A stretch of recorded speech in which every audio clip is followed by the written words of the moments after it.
नमस्ते प्रशिक्षणार्थी मित्र मैत्रिणींनो. तर पाठीमागच्या तासापासून आपण समावेशित शिक्षणामधल्या युनिट क्रमांक 2 मधला बराचसा भाग संपवलेला आहे. तर त्यामध्येच समावेशित शिक्षणासाठी युनेस्कोची भूमिका हा एक महत्त्वाचा भाग या ठिकाणी आजच्या तासाला आपण अभ्यासणार आहोत. तर युनेस्कोने बघा जी united nation education scientific and cultural organisation, united nation education scientific and cultural organisation, त्यालाच आपण शॉर्ट फॉर्ममध्ये युनेस्को असं म्हणतो. तर ते या युनेस्कोनं जी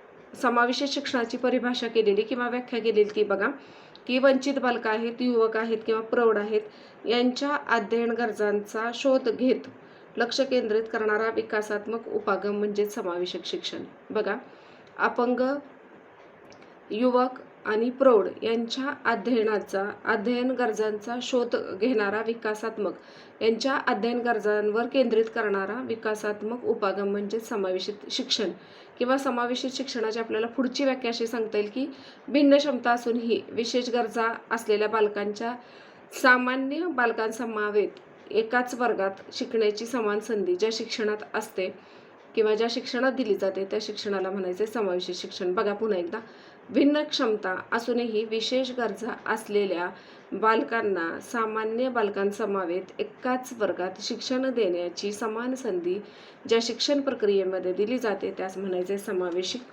शिक्षण. आता समावेशित शिक्षणाची भूमिका आपण अभ्यासत असताना या ठिकाणी महत्त्वाचा एक भाग आपल्याला विचारात घ्यावा लागणार आहे. तो म्हणजे या ठिकाणी युनेस्कोचं ज्यावेळेस आपण भूमिका बघतोय त्यावेळेस युनेस्कोच्या भूमिकेपर्यंत येण्यासाठी ही संकल्पना कधी अस्तित्वात आली तिथून आपल्याला याचा विचार करावा लागणार आहे. ते 1960 साली सर्वांसाठी शिक्षण, एज्युकेशन फॉर ऑल ही संकल्पना अस्तित्वात आली. एज्युकेशन फॉर ऑल किंवा सर्वांसाठी शिक्षण ही संकल्पना 1960 मध्ये अस्तित्वात आली. आता तुम्हाला तुमची ऑनलाईन एक्झाम होणार आहे तर त्या ठिकाणी मल्टिपल चॉईसचे प्रश्न विचारले तर सर्वांसाठी शिक्षण ही संकल्पना टिंबटिंब साली अस्तित्वात आली.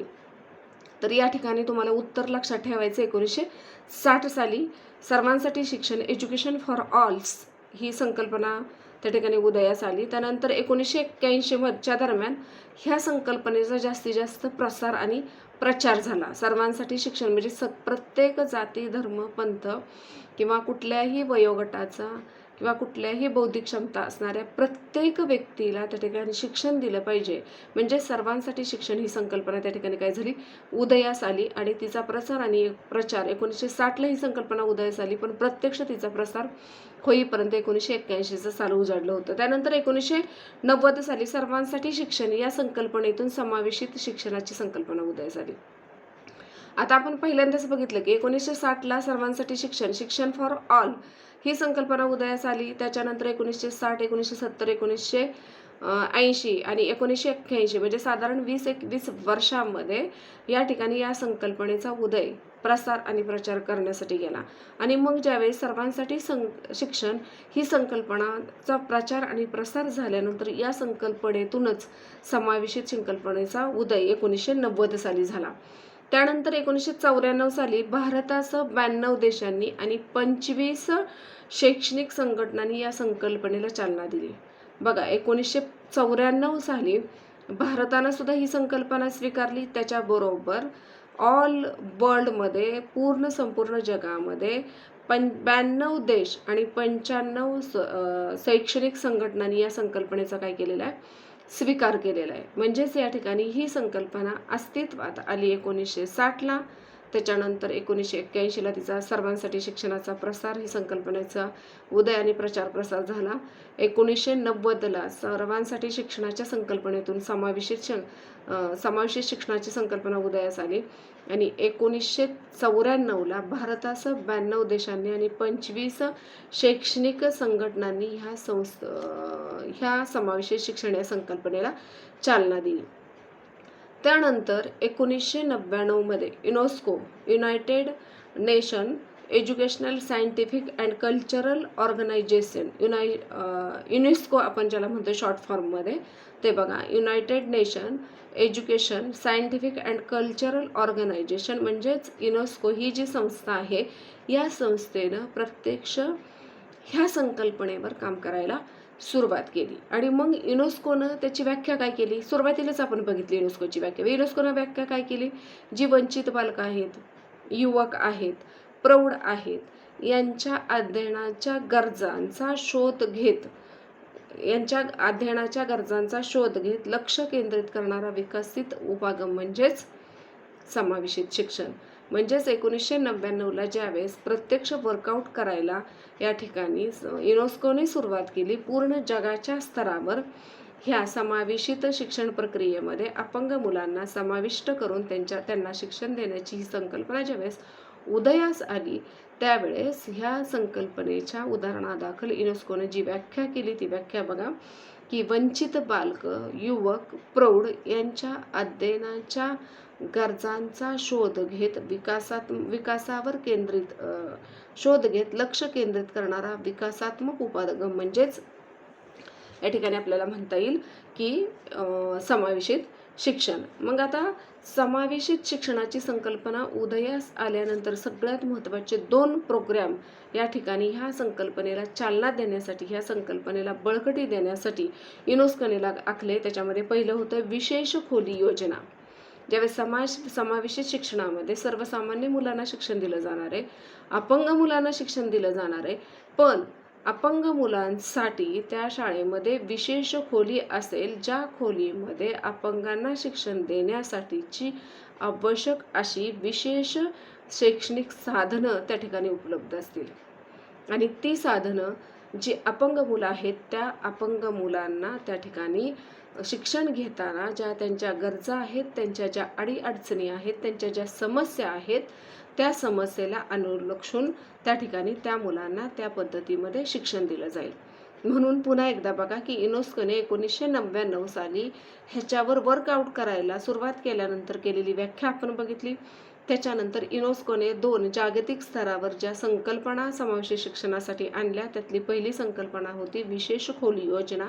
आणि विशेष खोली योजनेअंतर्गत त्या ठिकाणी शिकणाऱ्या विद्यार्थ्यांना, विशेष करून जे अपंग विद्यार्थी आहेत त्या अपंग विद्यार्थ्यांसाठी त्या खोलीमध्ये खास शैक्षणिक साहित्य उपलब्ध असेल. उदाहरणादाखल ब्रेल लिपी आहे किंवा वेगवेगळी इन्स्ट्रुमेंट आहेत टेक्नॉलॉजी बेस, किंवा त्या ठिकाणी जी वेगवेगळ्या मान्यांच्या पाट्या आहेत, म्हणजेच पर्टिक्युलर अपंग विद्यार्थ्यांच्या गरजा आणि समस्या लक्षात घेऊन जी साधनं त्यांना शिकायसाठी आवश्यक आहेत ती साधनं त्या खोलीमध्ये असतील, अशी ही एक विशेष खोली असेल. आणि दुसरं फिरता शिक्षक योजना, मोबाईल टीचर त्याला असं म्हटले त्यांनी. फिरता शिक्षक योजना म्हणजेच त्यालाच त्यांनी नाव दिले मोबाईल टीचर. मग ह्या मोबाईल टीचरची त्या ठिकाणी ह्या मोबाईल टीचरने कोणतं काम करायचे, तर सगळ्यात महत्त्वाचं काम करायचं की हा मोबाईल टीचर म्हणजेच फिरता शिक्षक आहे. आजूबाजूला अशा 2 असतील, 3 असतील, 4 असतील, जेवढ्या त्या तालुक्यामध्ये त्या ठिकाणी शाळा आहेत, त्या शाळांना ह्या फिरत्या शिक्षकांना काय करायची, भेट द्यायची आहे. ही भेट नुसती भेट द्यायची आहे का, तर भेट देऊन थांबायचं नाही, तर त्या ठिकाणी त्या शाळांमधली उपकरणं आणि साधनं त्या ठिकाणी ज्या शाळेला पाहिजे त्या शाळेत नेणं, त्या मुलांना शिकवणं, त्यानंतर पुढच्या शाळेमध्ये जायचं आहे तर त्या पुढच्या शाळेमध्ये ती साधने नेणं आणणं, म्हणजेच या ठिकाणी त्या शाळांना भेट देऊन उपकरणांची ने-आण करणं हे दुसरं काम त्या शिक्षकानं करायचं आहे. त्याचबरोबर ह्या अपंग विद्यार्थ्यांच्या शिक्षणासाठीचं वेळापत्रक या शिक्षकांना तयार करायचं आहे. मग ते कशासाठी, तर आपल्याला माहिती आहे की 4 किंवा 5 शाळा समावेशित शाळा आहेत आणि त्या मुलांना उपकरणं एकच आहे, पण त्या सगळ्या विद्यार्थ्यांना त्या उपकरणं हाताळता आली पाहिजेत. म्हणून त्याचं वेळापत्रक ह्या शिक्षकांना, फिरत्या शिक्षकांना करायचं आहे. आणि सोमवारपासून शनिवारपर्यंत त्या ठिकाणी कोणत्या शाळेमध्ये हे उपक्रम असेल आणि कोणत्या शाळेमधून ते कधी दुसऱ्या शाळेमध्ये डिस्ट्रीब्यूट केलं जाईल याचं वेळापत्रक ह्या शिक्षकांना करायचं आहे. त्याच्यानंतर स्वतः त्या ठिकाणी एक जबाबदारी, विशेष शिक्षक आहोत तर ह्या शिक्षकानं इतर जे विशेष शिक्षक आहेत किंवा त्या ठिकाणी जे शाळेचे प्रमुख आहेत त्यांच्याशी काय करायचं, त्या शिक्षकानं विचारविनिमय करायचं. कशा संदर्भात, तर ही साधनं आहेत त्या साधनांची ने-आण असेल किंवा त्या विद्यार्थ्यांच्या समस्या असतील, त्या विद्यार्थ्यांच्या गरजा असतील किंवा त्या विद्यार्थ्यांच्या काही योजना आहेत, त्या योजनांचे काही प्रस्ताव असतील, ह्या संदर्भात त्या फिरत्या शिक्षकानं ज्या शाळेमध्ये जाईल त्या शाळेमधले शिक्षक आणि तिथला जे प्रमुख आहेत त्यांच्याबरोबर विचारविनिमय करायचं आहे. तर सगळ्यात महत्त्वाचा हा दुसरा रोल त्या ठिकाणी असणार आहे. तर बघा, आता आपण समावेशी शिक्षण कशाला म्हणायचं, त्यानंतर 1960ला समावेशक शिक्षणाची सर्वांसाठी शिक्षणाची योजना आली, त्या संकल्पना आली. त्यानंतर 1981ला तिचा प्रचार प्रसार झाला. 1981च्या प्रचार प्रसारातच समावेशित शिक्षणाची संकल्पना सर्वांसाठीच्या शिक्षणातून आली. 1994ला भारतासह 92 देशांनी आणि 25 शिक्षण संघटनांनी ही संकल्पना स्वीकारली किंवा त्याला चालना दिली. 1999ला युनेस्कोने ह्याच्यावर काम करायला सुरुवात केली. United Nation Educational Scientific and cultural Organization. तर ह्या युनेस्कोने जी व्याख्या केलेली ती व्याख्या आपण बघितली आणि ह्या व्याख्येला अनुसरून त्या ठिकाणी युनेस्कोने ह्याच्यासाठी 2 उपक्रम कार्यान्वित केले. पहिला उपक्रम होता खास खोली योजना आणि दुसरा उपक्रम होता विशेष शिक्षक किंवा फिरता शिक्षक योजना. तर फिरता शिक्षक योजना त्यालाच मोबाईल टीचर म्हणतात आणि खास खोली योजना त्या ठिकाणी ह्या 2 संकल्पना किंवा ह्या 2 उपक्रम आणले. तर खास खोलीमध्ये त्या विद्यार्थ्यांना आवश्यक आहे ते साहित्य त्या खास खोलीमध्ये असेल आणि फिरता योजनेअंतर्गत जो फिरता शिक्षक आहे 4-5 शाळांसाठी नेमलेला त्या शिक्षकांनी प्रत्येक शाळेमध्ये व्हिजिट करायची, साहित्याची ने-आण करायची आहे. त्यानंतर त्या शाळांमध्ये फ्लेक्झिबिलिटी ठेवून टाईम टेबल तयार करायचं. त्यानंतर ज्या शाळेमध्ये जाईल त्या शाळेमधल्या सर्व शिक्षकांशी त्याने विचारविनिमय करायचा आहे. त्या विद्यार्थ्यांच्या गरजा, समस्या जाणून घेऊन त्याच्यावर काम करायचं आहे. असं या ठिकाणी ह्या शाळेमध्ये ह्या फिरत्या शिक्षकानं त्याचं काम करायचं आहे. मग आता ह्या ठिकाणी आपण बघितलं की 1994ला समावेशक शिक्षणाची संकल्पना प्रत्यक्ष अंमलबजावणीत आली आणि त्याच्यानंतर 1999ला पूर्ण जागतिक स्तरावर युनेस्कोने काम करायला सुरुवात केली. मग ह्या युनेस्कोने काम करत असताना समावेशक शिक्षणाची काही वैशिष्ट्य सांगण्याचा प्रयत्न केला. तर ह्यातल्या काही वैशिष्ट्यांचा 1-2-3 वैशिष्ट्यांचाच आपण आजच्या तासाला विचार करणार आहोत आणि राहिलेली वैशिष्ट्य आपण उद्याच्या तासाला बघणार आहोत. तर सगळ्यात महत्त्वाचं 1994ला समावेशित शिक्षणाला मान्यता मिळाल्यानंतर त्या ठिकाणी युनेस्कोनं कार्यक्रम तयार करणं, त्या कार्यक्रमाचं मूल्यमापन करणं, त्याच्यानंतर विशेष पालकांची संघटना तयार करणं, त्याच्यानंतर किशोरांचं व्यावसायिक प्रशिक्षण असेल, संशोधन विकास असेल, या सगळ्या गोष्टीवर काम करायला सुरुवात केली. 1994ला ज्यावेळेस 92 देशांनी, भारतासह 92 देशांनी आणि 25 संघटनांनी समावेशित शिक्षणाची संकल्पनाला चालना दिली, त्यावेळेस त्या ठिकाणी कोणकोणत्या भागावर लक्ष केंद्रित केलं. तर सगळ्यात महत्त्वाचं ह्या शिक्षणाला विधिवत मान्यता म्हणजे कायद्यानेच ह्याला मान्यता देण्यात आली. त्याच्यानंतर ह्याचं इव्हॅल्युएशन कसं करायचं, हा कार्यक्रम दर्जेदार होतोय का, त्या ठिकाणी ज्यांना गरज आहे ते विद्यार्थी ह्या योजनेमध्ये समाविष्ट आहेत का, त्यांना त्या गोष्टी मिळत आहेत का, त्यांच्या गरजा आहेत त्या भागवल्या जात आहेत का, त्यांच्या समस्या आहेत त्या सोडवल्या जात आहेत का, म्हणजे टोटलीच ह्या कार्यक्रमाचं मूल्यमापन करणं. त्याच्यानंतर विशेष पालकांच्या संघटना तयार करणं, म्हणजे जी यांची मुलं विशेष गटामध्ये मोडत आहेत अशा पालकांच्या संघटना तयार करून त्या पालकांना त्या ठिकाणी जागृत करणं आणि त्याचबरोबर किशोरांचं त्या ठिकाणी व्यावसायिक प्रशिक्षणावर भर देणं आणि त्या ठिकाणी संशोधन विषयाला चालना देणं, ह्या सगळ्या बाबींवर त्या ठिकाणी लक्ष केंद्रित करण्यात आलेलं आहे. तर सगळ्यात महत्त्वाचं मग आता ह्या ठिकाणी आपण जर बघितलं की समावेशी शिक्षणाचा समावेश 1994 पासून खऱ्या अर्थानं आपल्या शिक्षण प्रक्रियेमध्ये झाला आणि त्याला विधिवत मान्यता मिळाली. 1999 पासून युनेस्को त्याच्यावर काम करतं. युनेस्कोनेही त्या ठिकाणी त्या पालकांच्या संघटना असतील, त्या कार्यक्रमाचं मूल्यमापन असेल, संशोधन असेल किंवा किशोरांचं व्यावसायिक प्रशिक्षण असेल किंवा त्या कोर्सला विधिवत मान्यता देण्याचं असेल, तर ह्याच्यावर काम करायला सुरुवात केली. मग हे काम करत असताना समावेशी शिक्षणाची कोणती वैशिष्ट्य त्या ठिकाणी आपल्याला युनेस्कोच्या माध्यमातून समोर आली. तर या ठिकाणी आपल्याला हे लक्षात आलं की ज्यावेळेस प्रत्यक्ष ह्या शाळा सुरू झाल्या त्यावेळेस त्या ठिकाणी सहकार्यात्मक किंवा सामूहिक कृतीमुळं विद्यार्थी सहकार्यात्मक अध्ययन करू शकतोय आणि ते अध्ययन प्रभावी होऊ शकते. गटामध्ये राहतोय, त्यानंतर त्याच्या नेतृत्वाचा विकास होतोय, त्याच्यानंतर तो गटामध्ये राहिल्यानंतर इतर विद्यार्थ्यांबरोबर अंतक्रिया करतोय, त्याच्यामुळे त्याच्या काही सामाजिक कौशल्यांचा विकास होतोय, परस्पर सहकार्यानं शैक्षणिक विकासास मदत होती आणि सर्वांचीच प्रगती होतीये. ह्या इतक्या सगळ्या बाबी ह्या शिक्षण प्रक्रियेमध्ये लक्षात आल्या. बघा, म्हणजेच माणूस हा समाजशील प्राणी आहे आणि कुठलंही गोष्ट शिकत असताना तो एकटा असेल, एखादी गोष्ट जमली नाही तर तो खचून जातो.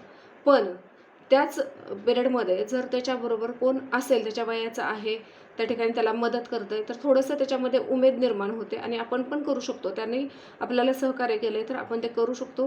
हा आत्मविश्वास त्याच्यामध्ये निर्माण होत असतो. म्हणून त्या ठिकाणी हा आत्मविश्वास निर्माण करण्याचं काम ह्या समावेशी शिक्षणानं केले.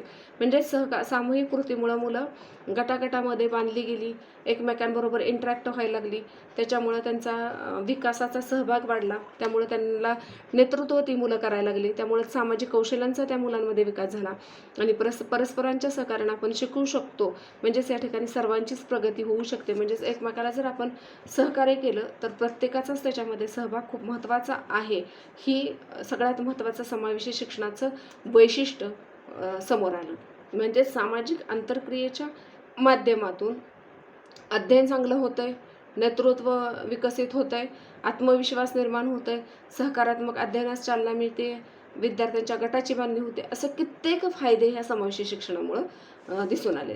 त्याच्यानंतर ज्यावेळेस समावेशित शिक्षणामध्ये शिक्षण देणारा जो वर्ग शिक्षक आहे, ह्या वर्ग शिक्षकानं सर्व प्रकारच्या मुलांना विषय ज्ञान द्यायचं आहे, तर त्याच्या अध्यापन कुशलतेचा कस लागला आणि मग त्या ठिकाणी हा कस लागल्यानंतर युनेस्कोने सांगितल्याप्रमाणे ह्या शिक्षकांना काय करायचं तर दुसऱ्या शिक्षकाची मदत घ्यायची.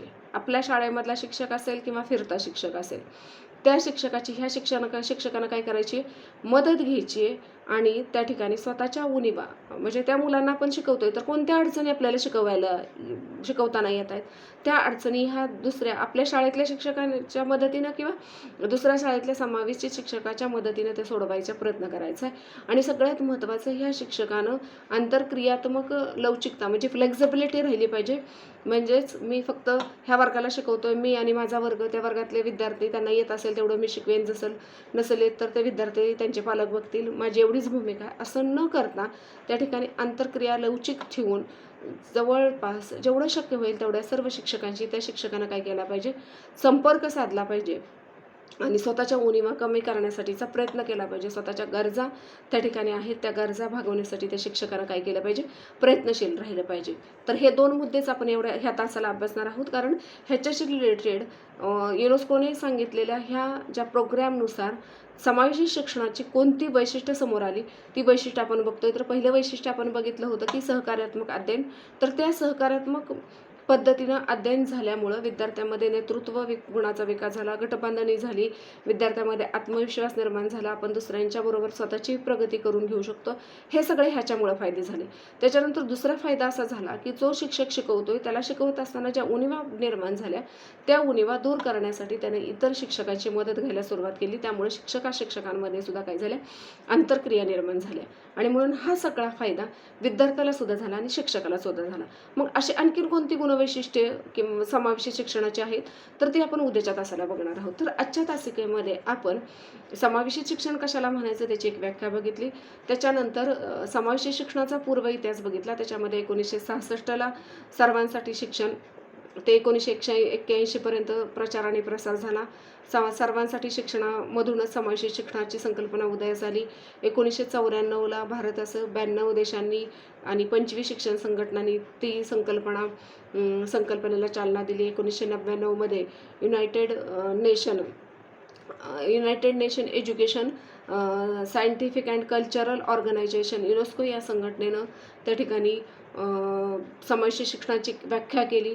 त्याच्यानंतर समावेशी शिक्षणामध्ये त्यांनी 2 कार्यक्रम आणले. त्याच्यामध्ये पहिला होता विशेष खोली योजना आणि दुसरा होता फिरता शिक्षक योजना. तर ह्या 2 योजना आणल्या. मग विशेष खोली योजना काय आहे ते आपण बघितलं. त्यानंतर फिरता शिक्षक त्याने कोणत्या भूमिका बजावायच्या आहेत. त्याच्यानंतर युनेस्कोने कोणकोणत्या भागावर काम केलं त्या भागाचा आपण अभ्यास केला की याच्यामध्ये समावेशी शिक्षणात विधिवत मान्यता देण्याचा प्रयत्न केला. त्याच्यानंतर ह्या कार्यक्रमाचं मूल्यमापन करण्याचा प्रयत्न केला, संशोधनावर भर दिला किंवा किशोरांच्या व्यावसायिक प्रशिक्षणावर भर दिला. त्यानंतर मग ह्या गोष्टी सगळ्या केल्यानंतर समावेशी शिक्षणाची कोणती वैशिष्ट्ये समोर आली तर सहकार्यात्मक अध्ययनातून कोणकोणत्या गोष्टींचे फायदे या ठिकाणी होतात याचा या ठिकाणी आपण आढावा घेतला. त्यानंतर शिक्षकाला कोणते फायदे होतात याचाही आढावा घेतलेला आहे. तर ह्यातली समावेशित शिक्षणाची जी काही आणखी वैशिष्ट्ये राहिलेली आहेत आणि समावेशक शाळा आणि सर्वसामान्य शाळा याचा फरक आपण उद्याच्या तासाला बघूयात. तर ह्याच्या संदर्भातली अधिक माहिती मिळवायची असेल तर मराठी विश्वकोश ORG ऑब्लिक ह्या वेबसाईटला तुम्ही जर गेला तर तुम्हाला समावेशित शिक्षण युनेस्कोचे ध्येय धोरण आहेत तो भाग बघायला मिळेल. बघा, मराठी विश्वकोश .org ऑब्लिक ह्या वेबसाईटला जर तुम्ही सर्च केलं, बघा मराठी विश्वकोश .org ऑब्लिक ह्या वेबसाईटला जर तुम्ही त्या ठिकाणी सर्च केलं तर तुम्हाला हा भाग तिथं मिळून जाईल की त्या ठिकाणी युनेस्को म्हणजे ही पूर्व इतिहासाचा मिळेल. त्याच्यानंतर युनेस्कोने कोणत्या योजना आणल्या तो भाग तुम्हाला मिळेल. त्याच्यानंतर युनेस्कोने कोणत्या भागावर जास्त फोकसिंग केलं त्याच्या संदर्भातली माहिती मिळेल. आणि सगळ्यात महत्त्वाचं युनेस्कोमुळं ही संकल्पना ज्यावेळेस प्रत्यक्ष यायला लागली त्यावेळेस समावेशित शिक्षणामध्ये कोणता बदल झाला आणि त्यांची पर्टिक्युलर कोणती वैशिष्ट्ये समोर आली त्या 2 वैशिष्ट्यांचा आपण अभ्यास केलेला आहे. त्याचबरोबर अवचर यस यांचं विशेष शिक्षण हे पुस्तक आहे किंवा गुळवणी यांचं मार्गदर्शन आणि समुपदेशन पुस्तक आहे किंवा चित्रा सोहनी आणि शिरोडे यांचं मार्गदर्शन आणि समुपदेशन पुस्तक आहे. तर त्या पुस्तकामध्ये सुद्धा तुम्हाला युनेस्कोच्या संदर्भातली ही माहिती अवेलेबल होईल. तर हा भाग समजला असेल अशी अपेक्षा करून आपण थांबूयात. ओके, थँक्यू, धन्यवाद.